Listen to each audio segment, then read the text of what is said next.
Après la mort de Josué et de sa génération, une nouvelle génération est apparue sans se souvenir de ce que le Seigneur avait fait pour Israël. La terre, qui résonnait autrefois de chants de victoire, devint silencieuse, puis agitée. Les personnes qui avaient vu les murs de Jéricho tomber se transformèrent en idoles créées par des mains humaines. Le Seigneur les avait avertis de ne pas l'oublier, de ne pas suivre les dieux des nations qui les entouraient, mais peu à peu, le feu de la foi s'éteignit. Ils commencèrent à faire ce qui leur semblait juste, et bientôt les ténèbres vinrent sur la terre. Chaque génération suivait le même schéma: rébellion, oppression, repentance et délivrance. Quand ils se détournèrent de Dieu, il permit à leurs ennemis de se soulever contre eux, les Madianites, les Moabites et les Cananéens, jusqu'à ce que le peuple crie de misère. Et quand ils pleuraient, Dieu répondit par miséricorde. Il a levé des juges, pas des rois, mais des délivreurs, pour sauver son peuple et leur rappeler qui a vraiment gouverné Israël. Lorsque Jabin, roi de Canaan, opprima Israël avec 900 chars de fer, le peuple appela à l'aide. Puis Dieu appela Déborah, prophétesse et juge, qui s'assit sous un palmier dans la région montagneuse d'Éphraïm, entendant les disputes et donnant la sagesse. Elle fit venir Barak, le chef militaire d'Israël, lui ordonnant au nom du Seigneur de rassembler 10 000 hommes et de combattre Sisera, le commandant de l'armée de Jabin. Quand elle lui demanda, il répondit: « J'irai, mais seulement si tu viens avec moi. » Déborah a accepté, mais lui a dit que la victoire viendrait d'une femme, pas d'un homme. Le jour de la bataille, le Seigneur sema la confusion dans l'armée de Sisera. La pluie transforma le champ de bataille en boue, les chars s'enlisèrent, et Israël traversa en triomphe. Sisera s'enfuit à pied et chercha refuge dans la tente de Jaël, l'épouse d'un Kénite. Elle l'accueillit dans sa tente, lui donna du lait pour étancher sa soif. Mais pendant qu'il dormait, elle le tua en lui plantant une pointe de tente en bois dans la tête, accomplissant la prophétie de Déborah selon laquelle la délivrance viendrait par une femme. Ainsi, ce jour-là, lorsque la bataille fut gagnée et que Sisera était morte, Israël fut libéré. Déborah et Barak chantèrent un chant de louange, glorifiaient Dieu pour la manière dont il délivre son peuple Israël. Pendant 40 ans, Israël reposa dans la paix. Mais alors que le souvenir du courage de Déborah s'estompait, les gens dérivaient à nouveau. Cette fois, ce furent les Madianites qui envahirent la terre. Ils volèrent récoltes et bétail jusqu'à ce qu'Israël se cache dans des grottes et comme d'habitude, ils crièrent au Seigneur à l'aide. Puis l'ange du Seigneur apparut à un homme nommé Gideon, battant du blé en secret. « Le Seigneur est avec toi, puissant guerrier, » dit l'ange. Gideon regarda autour de lui, confus, et dit à l'ange: « Si le Seigneur est vraiment avec nous, alors pourquoi tout cela nous est-il arrivé? » Mais Dieu vit en Gédéon ce que Gédéon ne pouvait pas encore voir en lui-même, un homme courageux, choisi pour un but divin. Bien que le cœur de Gideon tremblait de doute et de peur, Dieu l'appela à franchir le premier pas audacieux de la foi: démolir l'autel de son père à Baal et détruire le poteau d'Ashra à côté. C'était un ordre dangereux, car les habitants de sa ville étaient farouchement dévoués à ses idoles. Pourtant, sous le couvert de la nuit, Gideon rassembla 10 de ses serviteurs et fit discrètement ce que le Seigneur avait dit. Le bruit de la pierre brisée et du bois éclaté résonnait dans l'obscurité, un acte courageux d'obéissance qui marqua le début de la délivrance d'Israël. Quand le moment est venu de se battre, Dieu a dit à Gédéon que son armée était trop nombreuse. Il la réduisit de 32 000 hommes à seulement 300, armés de trompettes, de torches en jarre et de fouet. Cela semblait impossible. Pourtant, Gédéon savait désormais que la force de Dieu brille le plus fort lorsque la force humaine s'estompe. Cette nuit-là, le camp madianite en contrebas remplit la vallée comme des sauterelles. Chacun des hommes de Gideon portait une torche cachée dans un vase en argile, afin que l'ennemi ne voie pas leur lumière trop tôt. Au signal de Gidéon, ils brisèrent les jarres, révélant les torches enflammées, soufflèrent dans leurs trompettes et crièrent « Une épée pour le Seigneur et pour Gidéon ». La panique balait le camp ennemi. Ils se retournèrent l'un contre l'autre et prirent la fuite. Par la faiblesse, Dieu a donné la victoire et la paix est revenue sur la terre. Les années passèrent et la paix que Gideon avait acquise s'effaça lentement de la mémoire. Une fois de plus, Israël s'éloigna des voies du Seigneur, se tournant vers de faux dieux et oubliant celui qui les avait délivrés. Leurs cœurs se glacèrent et la nation sombra dans le péché et le tumulte, comme ils ont abandonné Dieu. Sa protection fut retirée et les Ammonites se soulevèrent contre eux. Cruels et oppressifs, ils traversèrent le Jourdain pour piller les terres d'Israël, écrasant les peuples qui avaient autrefois marché libres sous la protection de Dieu. Avec le temps, comme d'habitude, ils ont crié à Dieu pour les sauver. En réponse à leurs cris, Dieu ressuscita Jephthah, un guerrier rejeté par sa famille mais choisi par Dieu. Dans un élan de zèle, Jephthah fit un vœu impulsif. « Si tu me donnes la victoire, tout ce qui sortira de ma maison pour me rencontrer sera à toi. » Dieu lui accorda la victoire, mais la tragédie suivit lorsque sa fille fut la première à l'accueillir chez lui. Israël a de nouveau appris que la victoire sans obéissance apporte du chagrin. La fille de Jephthah accepta le vœu de son père avec une foi tranquille.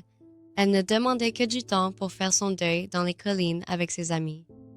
À son retour, elle tint le vœu qu'il avait fait, et sa vie devint ainsi un mémorial douloureux de foi.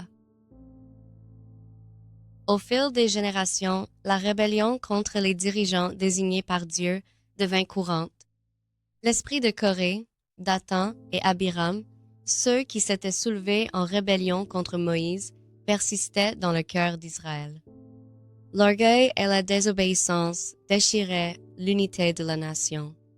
Chaque tribu chercha sa propre voie, et la communauté de l'Alliance commença à s'effondrer.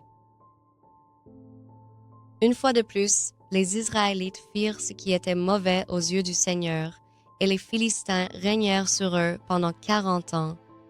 Pourtant, dans leur oppression, le plan de Dieu ne commença pas par une épée, mais par une promesse murmurée dans la stérilité. Pendant l'occupation philistine, on nous raconte l'existence d'un homme nommé Manoah et de sa femme qui n'avait pas d'enfant. Un jour, un ange en robe blanche lui apparut et lui dit « Tu vas concevoir et donner naissance à un fils. Aucun rasoir ne doit toucher sa tête car le garçon sera un nazirite mis à l'écart de Dieu dès la naissance. Il commencera à délivrer Israël des mains des Philistins. » Lorsque l'ange partit, la femme se hâta de raconter à son mari ce qui s'était passé. Émerveillé et incertain, Manoah éleva la voix vers Dieu, priant pour avoir des conseils et une compréhension de ce message mystérieux. Par pitié, le Seigneur répondit. L'ange apparut à nouveau, cette fois à tous les deux, confirmant la promesse qu'un fils naîtrait, séparé de sa naissance pour commencer à délivrer Israël des Philistins. Manoah prépara une offrande sur un autel de pierre, et alors que la flamme montait vers le ciel, l'ange du Seigneur monta dans le feu devant leurs yeux. Ils tombèrent face contre terre, sachant enfin qu'ils avaient vu le messager de Dieu. En temps voulu, elle donna naissance à un fils et le nomma Samson, ce qui signifie « lumière du soleil ». À mesure que le garçon grandissait, l'Esprit du Seigneur commença à agir en lui. Mais la force de Samson allait s'avérer à la fois un don et une épreuve. Un jour, dans sa jeunesse, il descendit à Timna, une ville philistine, où il vit une femme et la désira pour épouse. Ses parents protestèrent « N'y a-t-il pas de femme parmi votre propre peuple ?» Mais Samson insista sur le fait que c'était dans le but de Dieu.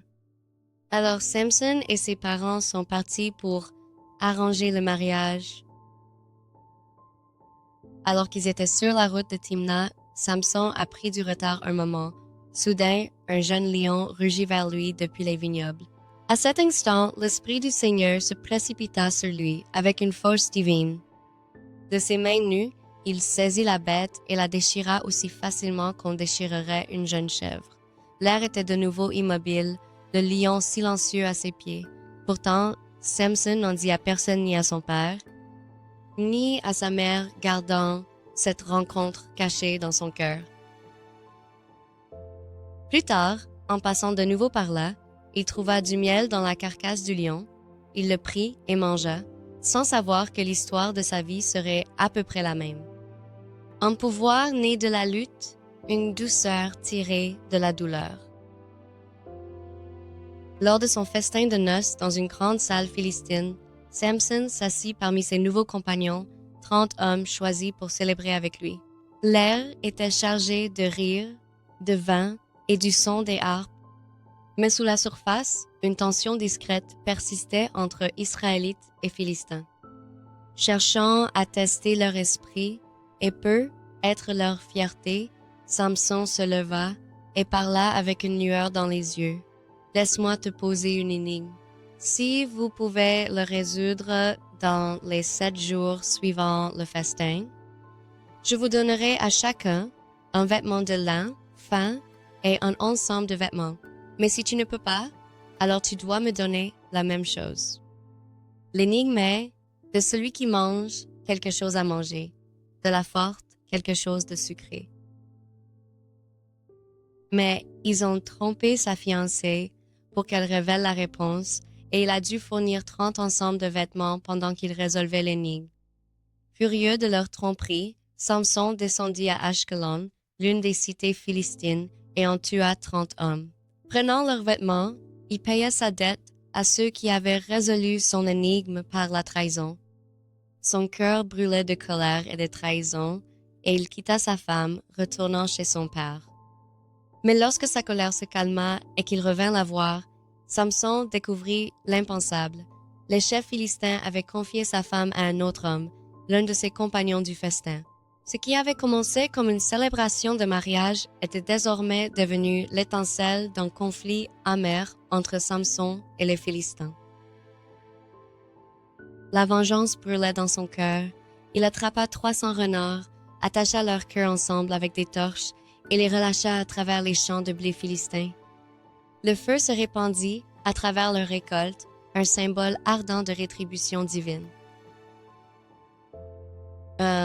Une représaille suivit la représaille.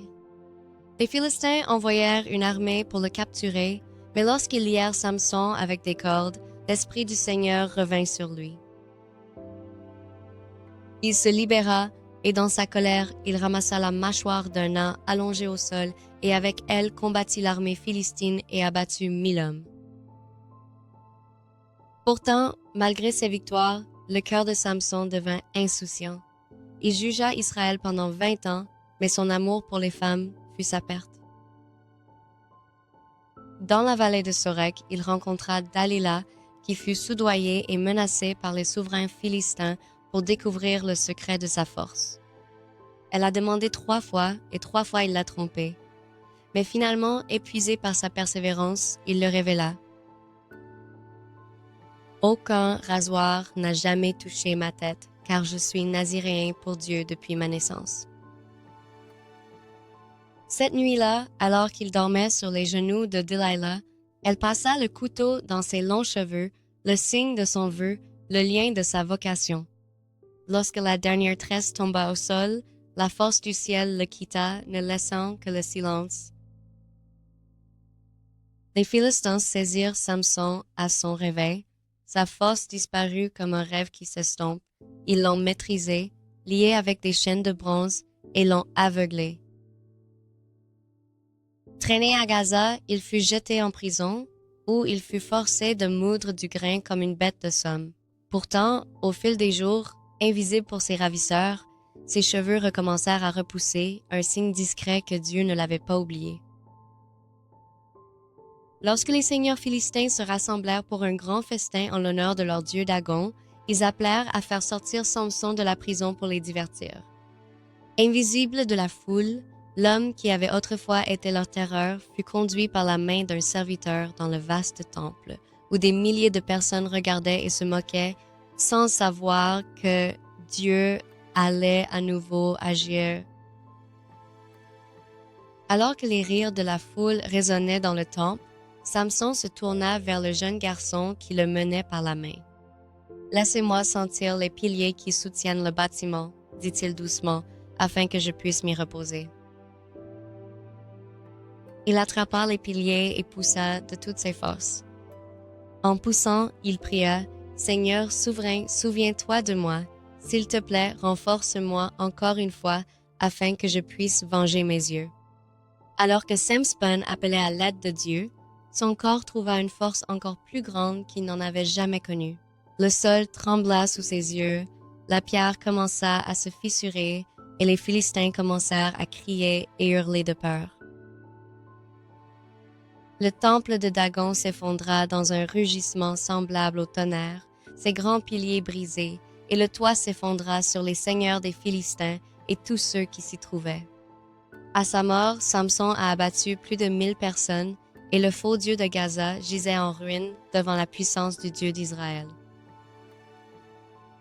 Pendant près de 400 ans, Israël a vécu l'ère des juges, une époque de cœur errant et de délivrance miséricordieuse. 14 hommes et femmes furent élevés par Dieu pour sauver son peuple de leurs ennemis. Parmi eux, Othniel, Éhud, Shamgar, Déborah, Gédéon, Jephthah, Samson et d'autres dont les noms résonnent encore à travers les générations. Chacun venait de débuts modestes. Ils étaient agriculteurs, bergers, parias et prophètes, et pourtant, à travers eux, Dieu montrait sa force dans la faiblesse humaine et ne déserta jamais son peuple Israël. Sa famille vint l'enterrer entre Zorah et Eshtaol, et l'histoire de Samson, l'homme le plus fort qui ait jamais vécu, ne se termina pas par un triomphe, mais par une reddition. Par lui, Dieu a montré que la vraie force ne se trouve ni dans la force, ni dans la force, mais dans la dépendance à lui, les juges et le fil d'or. La fidélité de Dieu ne s'arrête jamais. Même lorsque son peuple l'a oublié, Dieu ne les a pas oubliés. Chaque cri venant de la vallée, chaque murmure de repentance parvenait à ses oreilles. Le Dieu qui les a guidés à travers la mer marchait encore parmi leurs promesses brisées, fidèle même quand il ne l'était pas. Dieu élève les volontaires, pas les parfaits. Le courage de Déborah et l'hésitation de Barak nous rappellent que les victoires de Dieu viennent de l'obéissance, non de la confiance humaine. Lorsque nous avançons avec foi, voire en tremblant, Dieu déplace des montagnes devant nous. La puissance de Dieu brille dans les petites choses. L'armée de Gédéon de 300 hommes nous rappelle que Dieu n'a pas besoin de nombre, seulement de foi.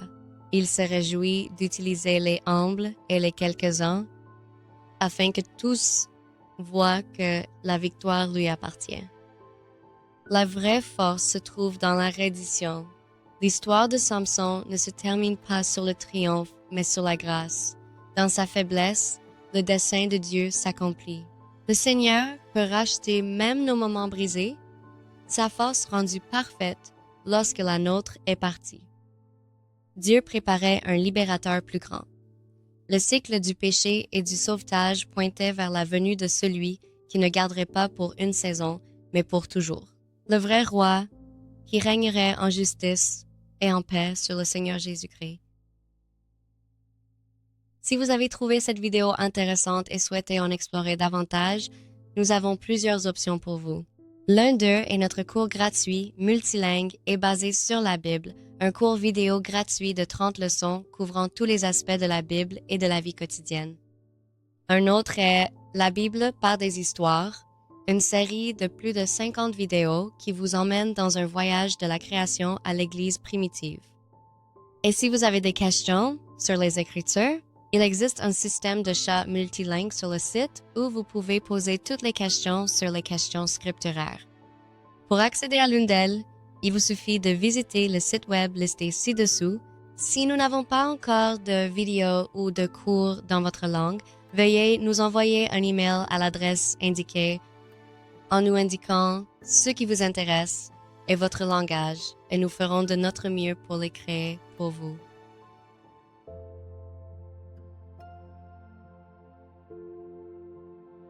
Que Dieu vous bénisse sur votre chemin vers son royaume.